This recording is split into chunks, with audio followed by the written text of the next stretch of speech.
Okay, hello everyone. We'll get going.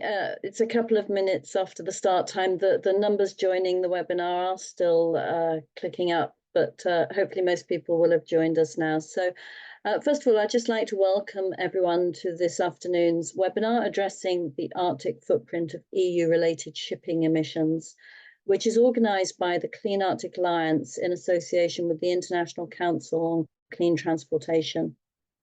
I am Sian Pryor, lead advisor to the Clean Arctic Alliance, a coalition of over 20 non-profit organisations campaigning for the protection of the Arctic from the impact of shipping. I'm moderating the webinar today and we'll start with a few words to introduce the webinar, followed by our keynote speaker today, Liudmila Osipova from ICCT. After Liudmila's presentation, I will then set out some options for action to reduce black carbon emissions before we move to a panel session and respond to any questions from the audience. First of all, though, just a couple of housekeeping matters. If we could have the next slide, please. Could you, everyone, please note that the webinar is being recorded and it will be made available afterwards via our website. And secondly, if you have any questions, you're welcome to ask them at any point. You should be able to use the Zoom Q&A facility, which I think for most people will be at the bottom of your screen. So please submit any questions at any point during the presentation, but we will hold the questions until the panel session later on. And we will endeavour to answer all of the questions during the panel session. I'll start then with just a quick recap on why the Clean Arctic Alliance is concerned about black carbon emissions and the Arctic. If we could go to the next slide, thank you. The Arctic is a major climate regulator and is now considered by scientists to be warming as much as 4 times faster than the planet as a whole. It's also an important ice habitat for wildlife, unique ecosystem supporting a huge productivity of plant and animal life in the oceans. And it is a highway and a kitchen and provides cultural identity for the Inuit people and other indigenous communities. But currently we're losing Arctic sea ice at a rate of around 13% per decade, and that's been the case for the last 4 decades now. And we're also losing the older multi-year ice. It's just disappearing. There is less than, around 5% of what used to be there is left. And this has unprecedented consequences for global biosecurity and for the loss of the Inuit homeland. Black carbon is a short-lived climate pollutant produced by the incomplete burning of fossil fuels. It has an impact which is over 30 times greater than that of a similar amount of carbon dioxide on a 20-year global warming potential. But it's short-lived. It only lasts in the atmosphere for a matter of days to weeks. It makes up around 1/5 of international shipping's CO2 equivalent emissions. And when it's released in the atmosphere near to the Arctic, it has a disproportionate impact. Not only does it contribute to warming while it's in the atmosphere, but it accelerates melting if it deposits onto snow and ice. The melting snow and ice expose darker areas of land and water underneath, which absorb further heat from the sun, and the reflective capacity of the planet's polar ice cover, the albedo effect, is severely reduced. More heat in the polar systems results in increased melting, a feedback that contributes to Arctic amplification of climate warming. It is also an air pollutant that has a negative impact on human health, including respiratory and cardiovascular diseases. And in the past decade, between 2013 and 2023, shipping has increased in the Arctic by 37%, according to the latest figures published by the Arctic Council's Protection of the Arctic Marine Environment Working Group. And perhaps more importantly, the distance being sailed by ships in the Arctic has increased by over 100%, 111% to be precise. This increase in the numbers of vessels comes from every sector of shipping, and alongside this increase, emissions from ships are also increasing. If we could have the next slide, please. 14 years ago, in 2010, the International Maritime Organization, concerned at the impact of black carbon on the Arctic, agreed to a three-step approach to address ship-source black carbon impacting the Arctic. The first step, to define black carbon, took much debate before settling on a widely accepted definition of Bond et al. The second step was to agree how best to measure black carbon emissions, and it has resulted in three principal methods being identified. The third step, to address the control of black carbon emissions, remains ongoing.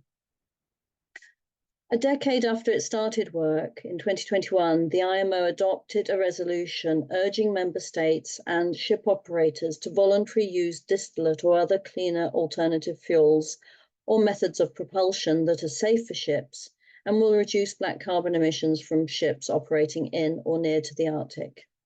And then also in 2021, the European Union published a new Arctic strategy, which recognises that EU-related shipping is a significant contributor to greenhouse gas emissions in the Arctic.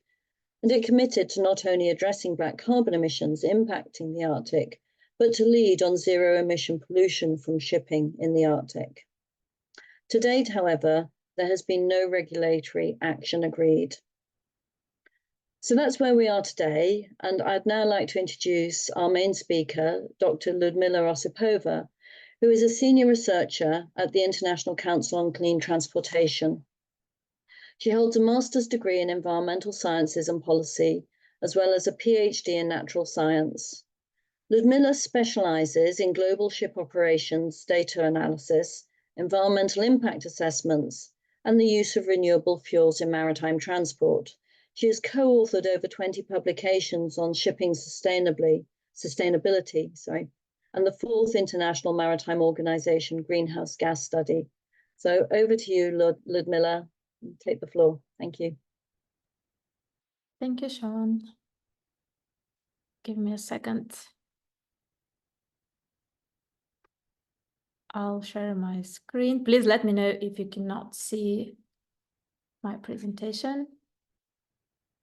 It's fine, thank you. All right, great.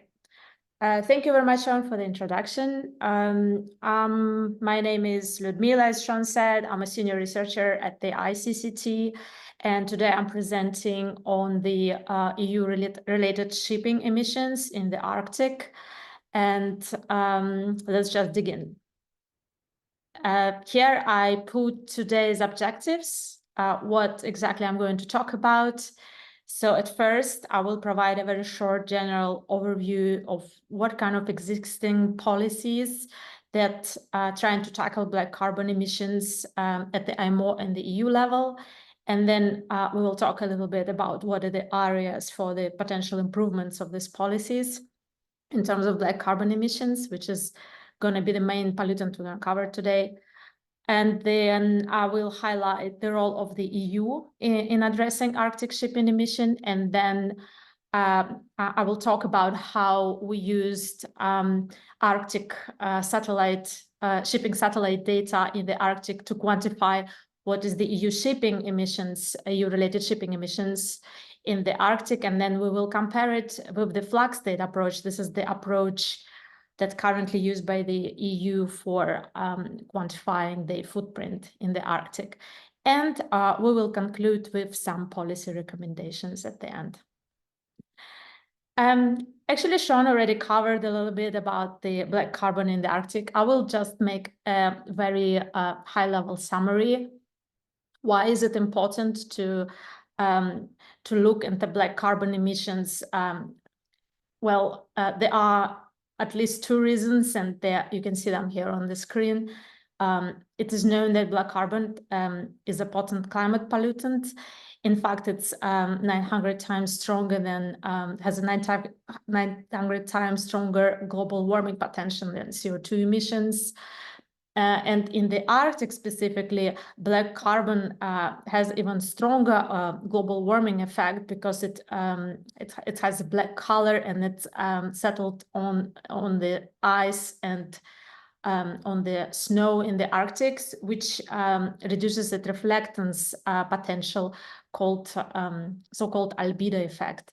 and that actually makes the ice and snow melt faster and exacerbate the global warming effect in the Arctic.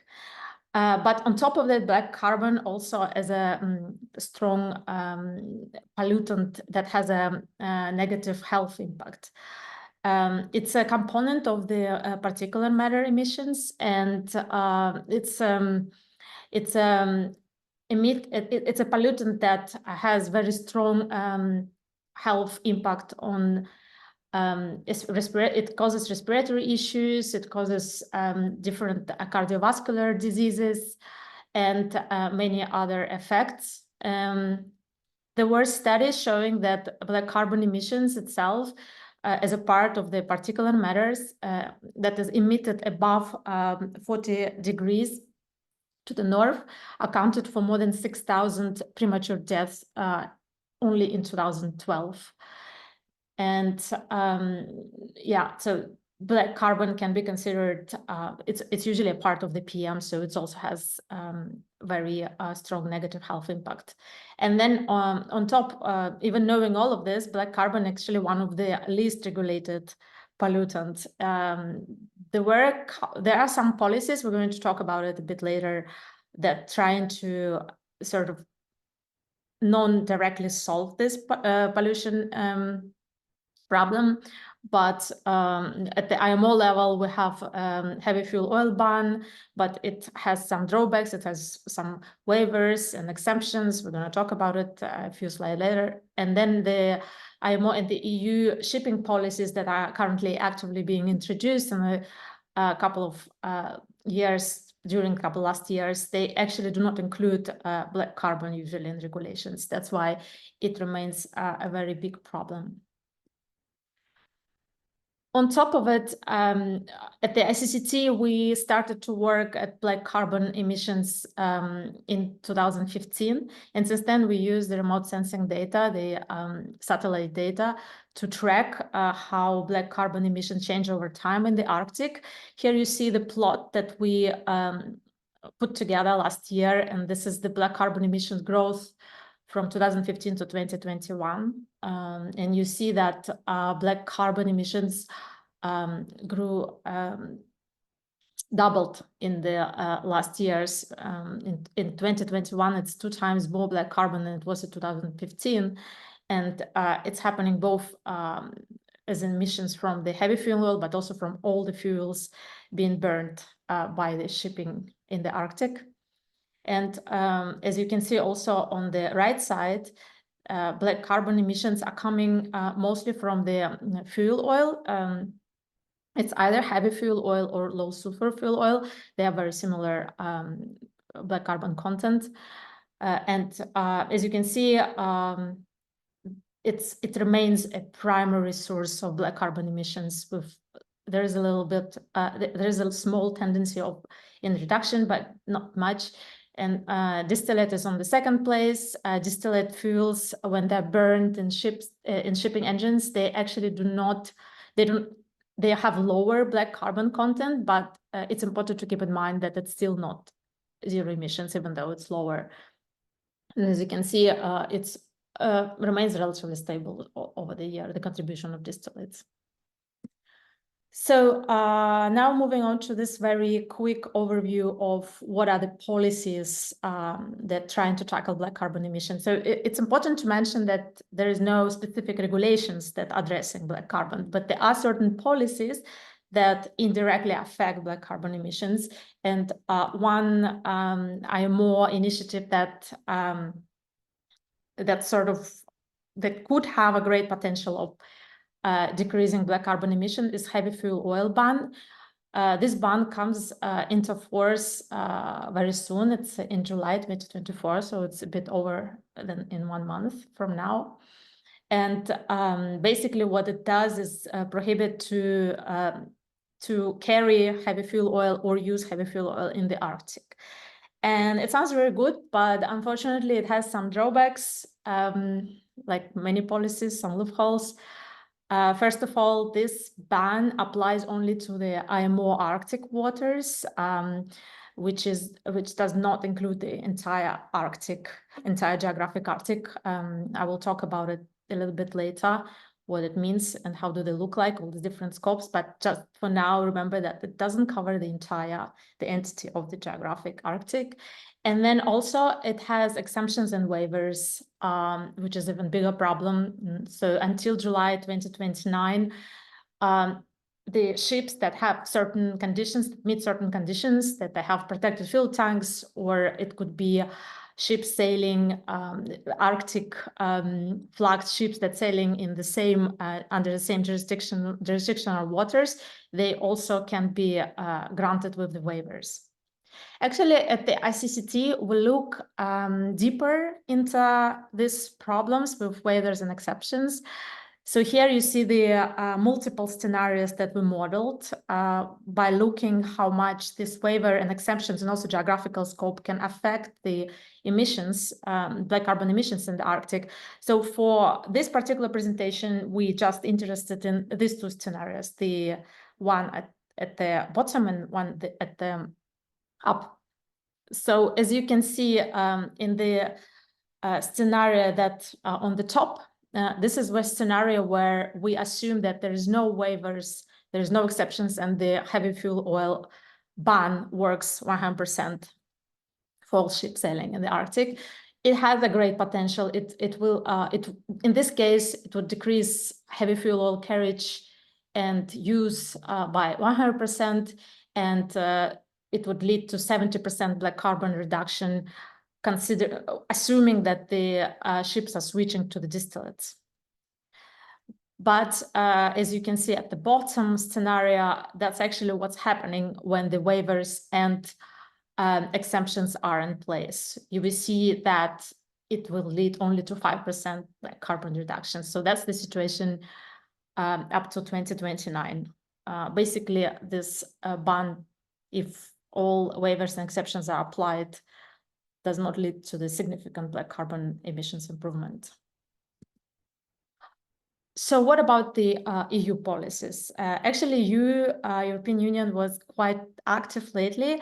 You see here the joint communication that was released in 2021, stating that the EU has a strong will to have a strong engagement for peaceful, sustainable, and prosperous Arctic. So this is a commitment from the EU to tackle EU emission footprint in the Arctic. And this commitment led to a number of different EU initiatives, including the one to support that specifically target black carbon. So it's a EU initiative to support international policy to reduce black carbon emissions. And that actually specifically recognized shipping as a significant contributor to black carbon pollution. However, the shipping policies, two main shipping policies that were introduced under Fit for 55 in the EU excluded black carbon from the scope. Although there is no any technical reasons why black carbon cannot be included as a CO2 equivalent to this type of policies. Unfortunately, the decision was not to include it, at least for now, and that can be changed in the following revisions of this policy. And to follow up this commitment that the EU made, they actually commissioned a study, to overview what are the EU actions in the Arctic and what kind of impact they have in the Arctic. The study was implemented by the EPRD, that stands for the Office for Economic Policy and Regional Development. And that's a very comprehensive study, and that has a specific chapter dedicated to shipping in the Arctic. And here you see this two pie chart on the side showing how much CO2 emissions and black carbon emissions being emitted by the EU flagships in the Arctic. So this blue color shows that approximately 25% of CO2 emissions coming from EU flagships and 15% coming from the, and 15% of black carbon coming from the EU flagships. However, we were asking ourselves a question like, what is the actual contribution of the EU Arctic shipping emissions? Because the EU flag is an approximation. So we wanted to look into more in details how many ships actually sailing from European port in and out of European port and sailing in the Arctic, to see if actually EU flagged approach that I just presented can be a good approximation for the actual environmental footprint of the EU in the Arctic. Well, first of all, in this report, in PRD report, they use only the IMO Arctic water scope. And here you see the map showing the geographic Arctic. It is a red line that aligns the area at or above approximately 59° north. This is a geographic Arctic, and the IMO Arctic, as defined by the Polar Code, shows in the blue line. Basically, if we look at the numbers of shipping and black carbon emissions in these two areas, you can see that IMO Arctic only covers approximately 20% of all shipping happening in the Arctic, in the geographic Arctic, and it covers only 27% of black carbon emissions. So that's a one drawback. We strongly suggest to use actually geographic Arctic scope, since that actually represent the Arctic, and while IMO Arctic waters is something that was decided upon in member states for completely different reasons, not related to the environmental impact. Also, it's interesting to note the difference between the in the shipping composition in IMO Arctic and geographic Arctic. So on this two plots here, you can see the color shows the type of fuels that is burned in these two areas, and also the type of ships.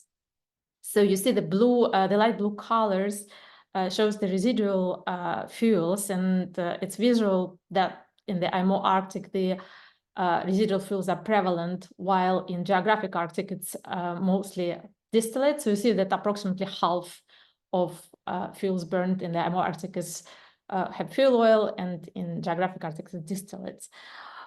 So basically, if the policy were extended to geographic Arctic, especially the ones that like an HFO ban, that would not really lead to significant, it wouldn't require significant change for many smaller ships, especially like fishing vessels, because they already use distillates.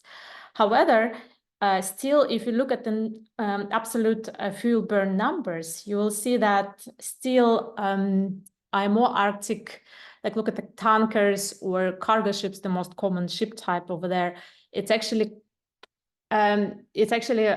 doubled in the geographic Arctic. So it would still tackle way more black carbon in the geographic Arctic, even by the number of ships might not be that visual. So that's important to keep in mind for the further policy implementations. And the next step, we wanted to see actually how good is this EU flag method is. So that's where we look more into details using the satellite data. So I want to just introduce a very simplified workflow I used for modeling, for emission modeling for this project. So here you see we used 3 data sets. The automated identification system is basically like a GPS transmitter that every ship larger than certain size should carry around. So we actually can track the ship, how it moves. And then the IHS data gives us some information about type of engines, type of fuels. And then combined with the AIS data, you can actually estimate what kind of, how much emissions and where these emissions are happening. And then we also queried the EU MRV data. That is the data that basically indicates the ships that are reported to the any of the EU ports. And we identify those ships in our database. So this database, we call it Systematic Assessment Vessel Emissions, or SAFE model. That's where we query the data from.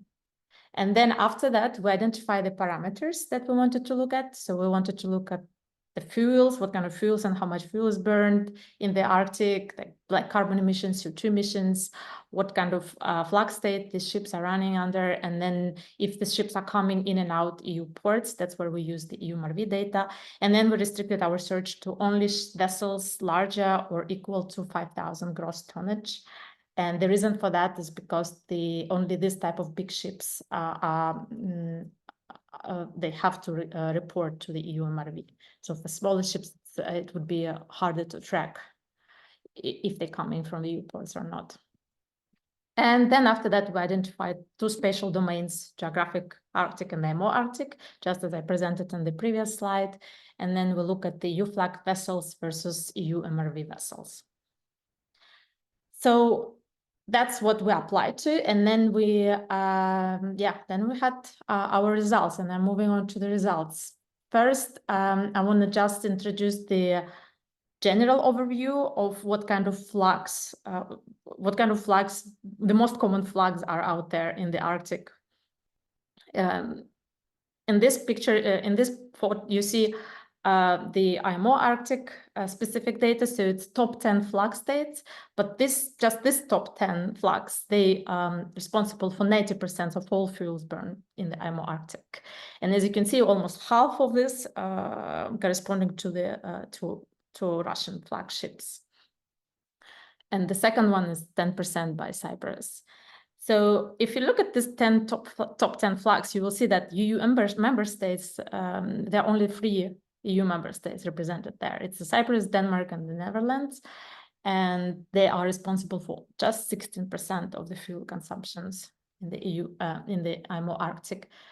The geographic Arctic is it's similar, but with some specifics.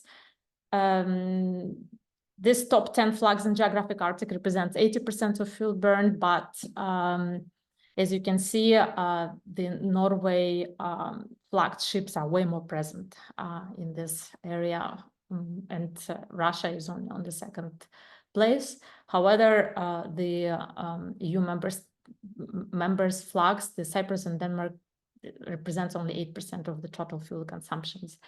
So basically, if you look at the flag distributions, you won't see too many EU flag ships.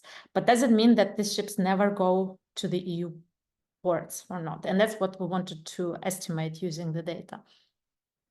So we look at the data set and then find out that approximately 800 EU flagships were navigating in the geographic Arctic.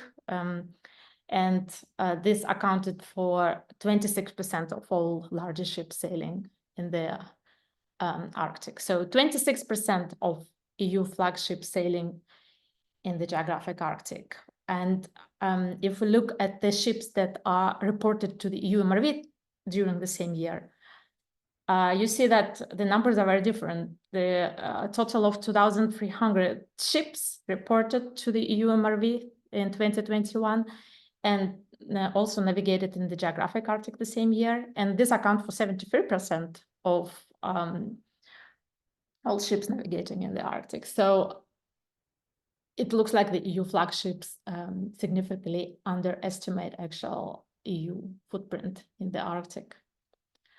And moving forward, we wanted to actually see what are the proportional how does it look proportionally on the map? So I prepared this Sankey diagram.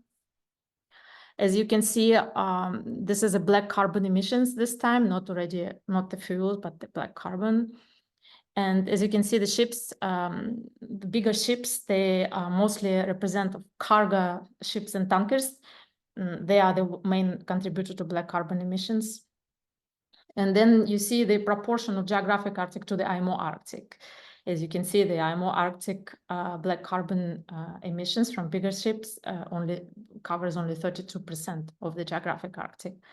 And also you can see the percentage of how many EU flagships versus EU MRV ships sailing in the geographic and the IMO Arctic. So 44% of black carbon emissions in the geographic Arctic are emitted by the ships that reported to EU MRV versus 20% of the ships sailing under EU flags. This is for geographic Arctic. For the IMO Arctic, numbers are even more concerning. So only 12% of the all black carbon emission in the IMO Arctic are affiliated to the EU flagships versus 23% of the one that reported to EU MRV. This plot does not include smaller ships for the reason I mentioned already, but we estimated that ships under 5,000 gross tonnage actually emit half of black carbon emissions in the Arctic. So it's a significant contributor to black carbon emissions. And most of these emissions, not most, but a very big part of these emissions are coming from fishing vessels that are not actually even included in most policies that are imposed by the IMO. We also estimated the CO2 emissions. So we did this exact same modeling framework, but for the CO2 emissions. And here you see that the numbers are even larger for EU affiliated shipping. So you see that 60% of all CO2 emission in geographic Arctic from the shipping coming from the ships that are reported to the EU MRV, and only 23% of these emissions are EU flagged. And for the IMO Arctic, it's 49% versus 20%. And similarly, smaller ships, they also excluded from the plot, but they are a significant contributor to black carbon emissions as well as CO2 emissions. So what kind of conclusion can we withdraw from all this data-driven research? So we think that black carbon emissions can and should be regulated. And I think that existing EU regulatory framework already capable of doing that.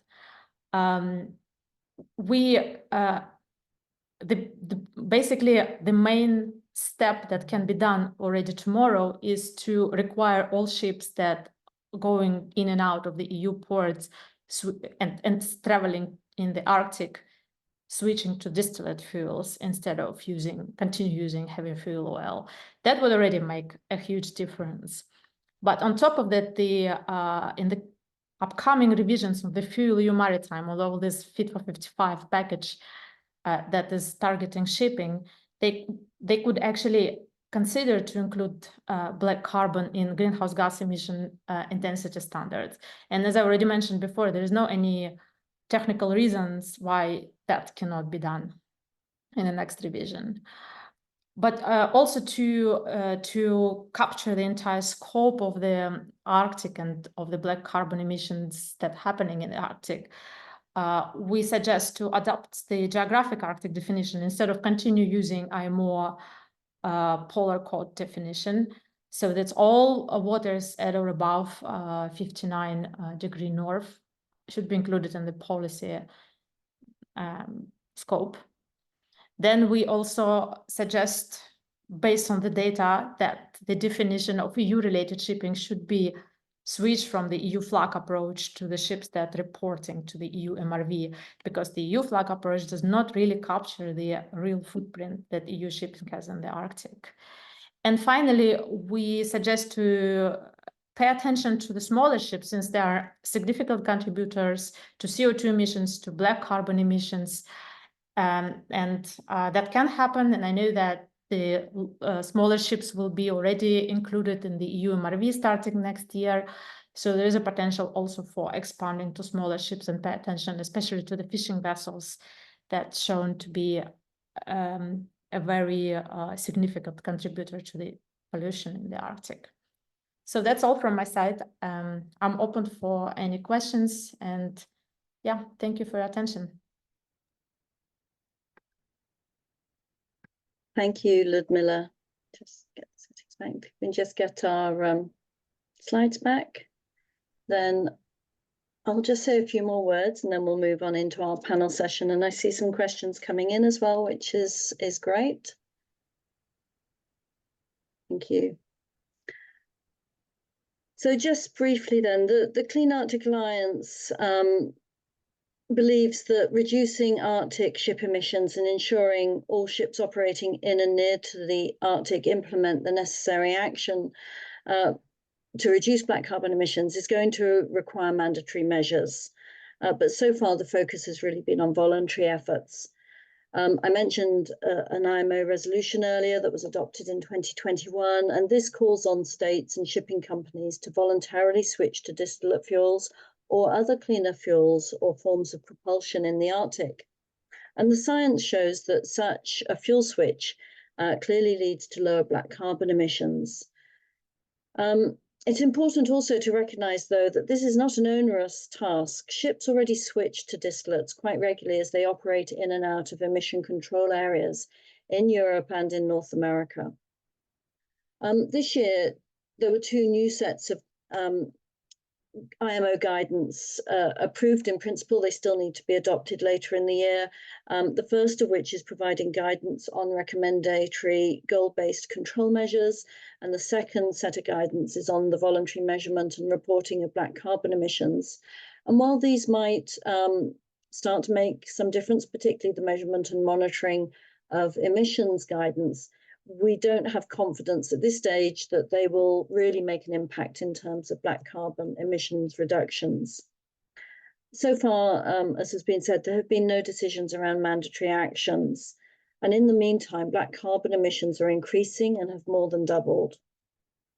We believe that further consideration of mandatory measures will inevitably require concrete proposals to come forward and to be submitted to the IMO by member states. Reducing Arctic ship black carbon emissions is urgent and it's achievable now. And we argue that it requires mandatory regulatory action, both at an IMO and at an EU level. We propose that the mandatory IMO action should include an amendment to MARPOL Annex 6. That's the air pollution annex of the MARPOL Convention, which deals with pollution from shipping. And that it should require all ships to move away from distillates and move towards other cleaner fuels. Such an approach to reducing black carbon was actually identified more than a decade ago. And I think to move this forward will require EU coordination. If we could get EU states to step up firmly behind such a measure, we could start to see some movement on regulation at the IMO. Another benefit of a fuel switch to cleaner fuels will be that diesel particulate filters or precipitators can be used to reduce the black carbon emissions even further. As Liudmila has said, a number of the smaller vessels, in fact, most of the smaller vessels are already using distillate fuels, but they're still producing black carbon emissions, and we need to ultimately reduce these emissions too. And in this way, I think that the EU can meet its commitments to be a leader in achieving zero emission shipping in the Arctic. And I think a complementary approach that should be considered as well is the development of polar fuels or acknowledgement that there are fuels that qualify as polar fuels, and that maybe there should be a mandatory requirement to only use these fuels in emission control areas, or maybe even developing specific black carbon emission control areas. Next slide, please. Action at an EU level is also going to be essential to reducing black carbon emissions from shipping, and indeed was a commitment in the EU Arctic strategy. A port state control measure could be developed that would require all EU MRV ships operating in the Arctic to use distillate or cleaner fuels, and more broadly, including black carbon in the future revision of the Fuel EU Maritime Regulation, as Liudmila has mentioned, including it in the greenhouse gas intensity standard, would start to limit black carbon emissions from ships, all ships using EU ports, and actually would address emissions coming from even further afield. So not just north of 59 degrees north, but from the whole of the EU. It will also be important to consider additional measures to reduce emissions from that 85% of Arctic shipping that is under 500 gross tons, and is much of which is already using distillate fuels, and in particular the fishing vessels. At this stage, the obvious solution is to move to non-distillate fuels, cleaner fuels again, or to install diesel particulate filters or precipitators that would reduce the black carbon emissions by somewhat over 90%. So really reduce levels significantly. And it's important, I think, that we see EU coordination at the IMO. This is the only way in which we're going to get regulatory action at a global level, is if we get a large group of countries collaborating and collaboratively proposing action that will reduce black carbon emissions. Next step is then to move to the panel discussion. I would like to also introduce Mr. Bill Hemmings, who is the technical advisor to the Clean Arctic Alliance and has been working on emissions from both shipping and aircraft since the work began at the IMO on black carbon emissions. Thank you for turning on your cameras. I'd also just like to remind everyone that there is a possibility to put questions, and I can see we've got 3 questions already, so that's great, but put questions in the Q&A and we'll take them in turn. But I'm going to start off with a couple of questions, if I may, and I'm going to start with you, Bill, if I might, just to bring you into the conversation nice and early on. But Bill, can I just ask, why is this new information on EU-related Arctic shipping so relevant today? Okay, thanks, Sean. Hi, everybody. Well, allow me to use a fishing terminology. The EU came out 3 years ago in 2021 with this grand statement: we're going to lead on cleaning up Arctic ship pollution. And they based the analysis on flag state analysis, which I think in fishing terminology is a red herring. Because as Liudmila has already explained, both the EU Green Deal measures on shipping, the Greenhouse Gas Intensity Standard, and the EU ETS are based on departing and arriving emissions in the EU, based on the EU MRV data monitoring. If you want to have a global measure at the IMO, then you regulate all ships. But the EU have showed, both on aviation and shipping, if you want to regulate at EU level, you do it on a departing or arriving basis. In aviation, it's done on a departing basis, and on shipping, it's done on a arriving and departing basis. So, you know, a lot of the fishing vessels, which are almost half the emissions, already use distillates, and it's a separate question, as Sean said, how we can work on those smaller ships. A lot of them are very small, very few are large ships, but about half the emissions or more are from the large ships over 5,000 gross tons, which in fact the EU MRV regulates. And they're the ones which, you know, the EU decided in the Green Deal to include methane, which is important, and N2O, but both of those ship emissions are far smaller than black carbon, as the IMO greenhouse gas study showed in 2020. And for some reason, we can go into that, why black carbon, particularly if you're going to focus on just the Arctic, given its both presence in the atmosphere and its enormous impact once it lands on ice and snow. It's a good question, and I think this data that's been presented today raises all sorts of fundamental questions about what the EU approach has been so far, both at the IMO and at the AU level, and more particularly now that this data is clear based on EU MRV data, what are EU member states and the EU Commission going to do about this? Thank you, Bill. Liudmila, I had a question for you, but I think in the Q&A on the webinar, there are a number of questions. The first one of which is actually clarification on one of the slides you presented. So let's go to that first. And Tim Malone has asked, can you clarify the important environmental differences in the fuel categories shown on the IMO and geographical Arctic pie charts? What difference does or not scrubbing make? Which would be the ideal fuel for the environment? Thanks. Thank you for this question. Yes, we actually estimate the number of ships that use scrubbers with heavy fuel oil instead of using low sulfur fuel oil to comply with the sulfur cap. I did not touch this subject so much in this presentation because the focus of presentation was different. But basically, to answer your question, the scrubbers, they're not as successful in eliminating particulate matters and black carbon as using distillates. So when a ship decides, okay, instead of using ultra low sulfur fuel oil, we are going after scrubbers, that basically means that the distillate, I meant distillate, if they decided not to go for distillates for reducing the impact, that basically means that scrubbers will produce more black carbon and particulate matters.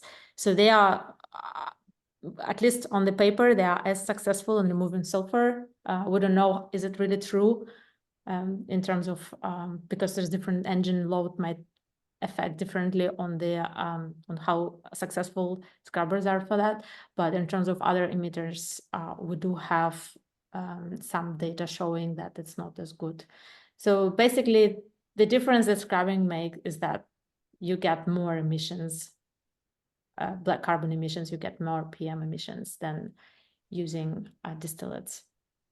I would just add that, you know, the use of scrubbers is a license for shipping to continue burning the dirtiest of fuel and refusing to pay a little bit more for a cleaner fuel, which has been readily available all around the world for the past 50 years. So in the end, no one wants to dig into their pocket because, you know, it's climate change, but why should it cost me something? Yeah, absolutely. And another problem is that it doesn't eliminate an issue of potential spills. So if you carry heavy fuel oil. And I've also heard recently that there is evidence of ships turning their scrubbers off as well, which is very worrying. Thank you. The next question is asking about Greenlandic data. And Morten Nestero has said, he noticed that the data includes Danish and Faroese vessels, but didn't specifically identify Greenlandic ships. Were they grouped with the Danish vessels, or were they simply didn't show up in the top 10? Thank you. They just did not end up in the top 10. No, they were not lumped up with the Danish vessels. So it's just like as Faroe has their own shipping registry, so they can have Faroe flag, ship can be flagged as a Faroese ship. So Greenlandic ship also can do that. So I cannot say from the top of my head if there were any ships like that in the database overall, but if there were in the top 10, that would be presented. Thank you. And then the next question from Anna Teresa Cardosa. Is it possible to find out the number of Portuguese flag ships using Arctic routes, and how can surveillance be carried out in the Arctic? What role can the EU play?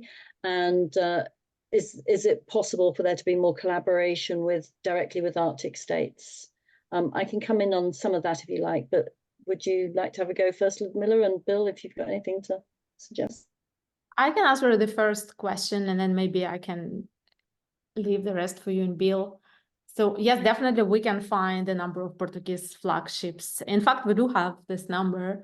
They just didn't end up in the top 10. That's why they were not in the presentation. But yeah, the answer is yes.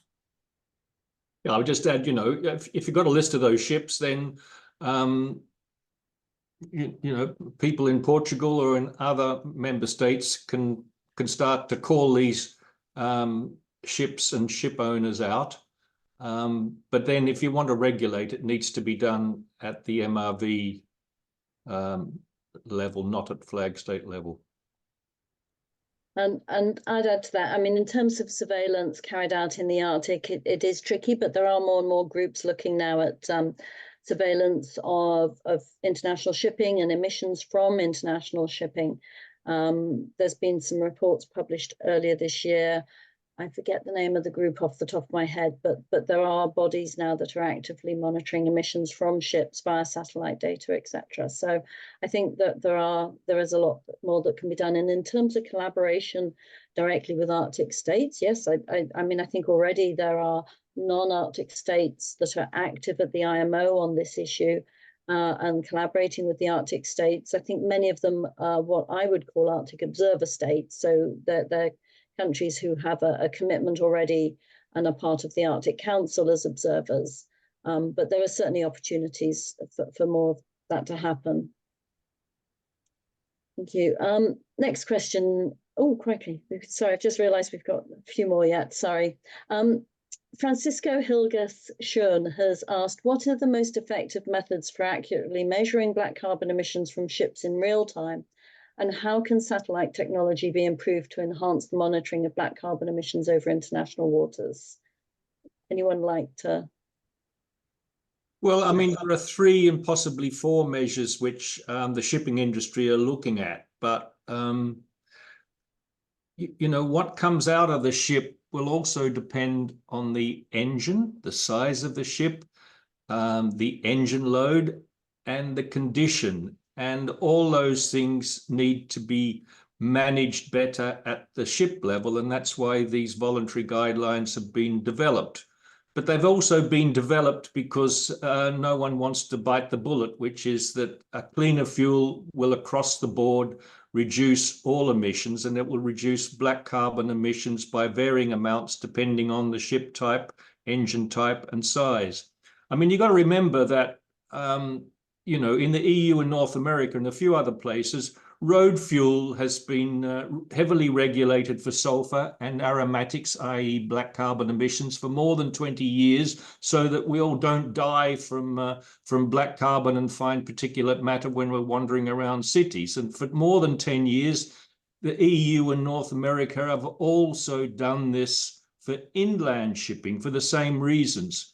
But why is it that for the small amount of ships, relatively speaking, in the Arctic, and given the climate crisis, which is really blowing up in our faces in the Arctic, no one wants to regulate ships which carry this dirty fuel up there and spew it everywhere? It's a real puzzle. Thanks, Bill. I think also, you know, if anyone is particularly interested, there are, as Bill's mentioned, there is new guidance that is being published or should be adopted by the IMO later in the year. And certainly the guidance on measurement, monitoring and reporting includes a measurement protocol. So if anyone's interested, I'm sure that will be made available by the IMO very soon once it's received final adoption. In terms of satellite technology, I'm not sure that we are the best people to try and answer that. I know that there are groups working on satellite technology for monitoring of ships' emissions, though. So again, if that's something that you'd like to be put in touch with people who are working on that, we can do that. I don't feel qualified to comment on how satellite technology can be improved, though. Just support the fact that it probably does need to be and more of it to monitor what ships are doing, what they're emitting, what they're discharging, would be very valuable. And then the final question here at the moment is from Tim Malone. Is there an agreed and accepted definition on what a polar fuel is? Bill, would you like to jump in on that one to start with? Yeah, at the PPR, Pollution Prevention Response Subcommittee back in February, the oil industry represented by ISO, which prepares the main fuel standard for shipping, said pretty clearly, if you want a polar fuel, you go for distillates, mainly the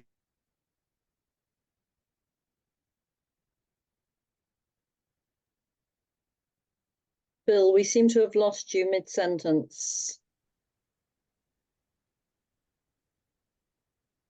Okay, I don't quite know what's happened. I'm hoping that everybody else can still hear me okay. Liudmila, I can see you're moving, so I think it's Bill's got a problem. I think what Bill was going to say is that there has been discussion at PPR earlier this year I don't think there's an official definition of a polar fuel as yet, but there was certainly a lot of discussion around how some of the distillate fuels, DMA and DMZ in particular, are the best fuels for use in the polar regions. Bill, sorry, we lost you halfway through and you've jumped back in. I don't know if you want to add any more to what you were saying. I can't. Belgian internet's not entirely reliable like satellite technology for tracking black carbon emissions. No, just if you want a polar fuel, the fuel industry themselves are saying you go with distillates. We ain't going to produce a boutique Rolls-Royce fuel just for a few barrels up in the Arctic. Distillates are used all around the world. Already fishing vessels up there pretty well use it. So if you want a polar fuel, it's called distillates. Thank you very much. Thanks, Bill. We've answered all the questions in the Q&A. I did have one more, but I think I think it's actually been covered largely anyway, and we are getting close to the end of the webinar. So I think what we'll do is I'll just do a quick sort of final few words. And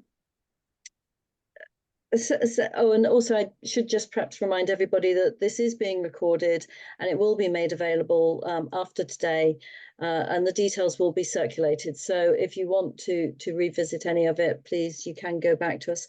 If we could just go to our final slide though, contact details for further questions are there. So do feel free to drop us a line if you want more information or if you want to ask further questions. Just to sum up or to finalize then, I feel it's clear that if we are to achieve the necessary rapid, deep and sustained mitigation of black carbon emissions that is called for in various IPCC reports and commentaries, that we need more than guidelines. We need to have mandatory regulation, and really it is a travesty, as Bill said, that amid the unfolding climate crisis in the Arctic, that we are still allowing emissions of a very potent, short-lived climate pollutant to happen in a totally unregulated manner. And particularly when there is actually a solution that exists and was identified over a decade ago. You know, we know what to do. It's not a question of trying to develop new fuels or create new fuels for the shipping industry. And it is an interim solution, but to reduce black carbon emissions, we do actually know what to do and we can do it now. The Arctic is, as I said at the beginning, serves as a regulator of global climate and other ecological processes through the large-scale patterns related to the air and ocean circulation. And the changes that we're seeing in the Arctic are already having an impact and will continue to have an impact on the rest of the world until we turn this around. We need regulation of black carbon. It's not the only solution and it won't be the final solution, but we do need it to happen as part of the drive for rapid, deep and sustained emission reductions that will actually see us through to reducing climate impacts globally. I'd just like then to finalize by thanking Liudmila for being our keynote speaker today, and also thank Bill for joining the panel. And then lastly, I'd like to thank the audience, to those of you who have attended and to those of you who have asked questions for the panel session. I hope you've all found that this was a valuable discussion. And if you do have any further questions, please do use the contact details on the slide to contact us. Thank you.